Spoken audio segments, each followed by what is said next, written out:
Hi everybody, today we'll talk about how to fix or how to solve the problem of Tira app. You will click on settings.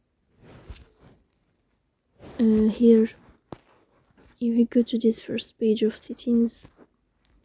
You will click on apps, default apps, app settings. In this list you will search about Tira app and you will enter here. Then in this page of app info you will click on first stop and you will click OK. Here you will enter to the window of storage. Then we click on clear cache.